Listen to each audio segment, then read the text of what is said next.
Imagine opening your feed and stopping cold on the first frame. Mary Padian in bright morning light, denim jacket shrugged over a fitted tee, hair caught by a lazy breeze that smells like sawdust and sun. No heavy glam, no staged chaos, just daylight, texture, and presence. It doesn't feel posed so much as caught, like the camera pressed pause at the exact second the day decided to begin. The effect is simple and undeniable. Confidence photographs better than any filter. The opener sets the tone. She steps out of a refurbished warehouse, roll-up door half open, vintage crates stacked like sculpture. A tape measure peeks from her pocket. A splash of paint along one knuckle reads like a signature. Sun threads a slim ribbon along her shoulder, and the photo lens without raising its voice. Nothing begs for attention. Everything earns it. Swipe. And we're in a studio corner where tools hang like jewelry and a slab table waits for its next story. Mary leans a hip to the workbench, palms flat, posture easy. The palette stays calm. Bone, rust, denim so line and light can do the talking. This is presence, not performance. Fit clothes, clean silhouette, zero noise.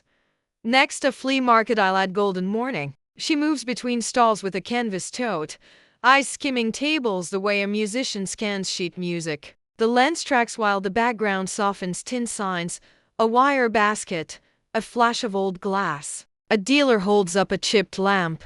Mary tilts her head, smiling at the fix she already sees. Click! That's the save to mood board shot, decisive but relaxed. A close-up interrupts scale window light. Honest grain. The tiny textures galleries often erase. Laugh lines earned honestly. A flyaway strand that refuses to behave. A paint speck like confetti on her thumb. No porcelain smoothing, no glassy blur. The frame lets real details live and lends the message captions try to. Assurance is the best edit. We shift to a sunlit yard behind the shop. Mary hauls a small frame from the bed of a pickup, shoulders steady, stands grounded. The camera finds the geometry straight back, strong line through the hips, balanced step. Clothes move the way they should, not the way a stylist forced them to. It's practical, flattering, and totally unbothered. Then an artful pause.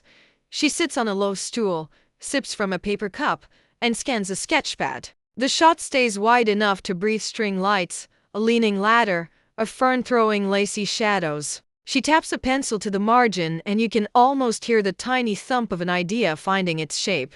Minimal setup, maximum impact. Motion follows. A walk and talk along a brick lane, jacket unbuttoned, tempo easy. The lens glides with her. Background melts to tasteful blur, window boxes, a neighbor's wave, the faint gold of late morning. Hem lifts, hair settles, shutter lens at the cadence where steps and heartbeat agree. Stylists screenshot it for proportions done right. 1 hero layer, 2 quiet basics, 0 clutter. There's a candid beat most galleries would cut. Gus tries to make off with a receipt slip. She snags it mid-air, nearly drops her pencil, then laughs with someone just off frame. The camera wobbles a hair. The truth doesn't. That's the group chat share. The one caption simply, "This blue jean editorial next black and white.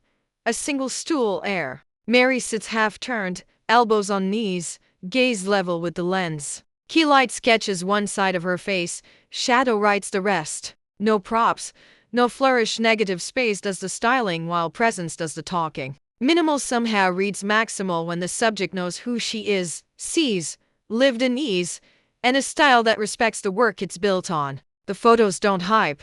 They demonstrate. Proof delivered. If these frames upgraded your mood board, tap like, subscribe for more truth first galleries. And tell us which beat hit hardest: the studio calm, the market stride, the rooftop wind, or that last lock-up shot that says everything without saying a word.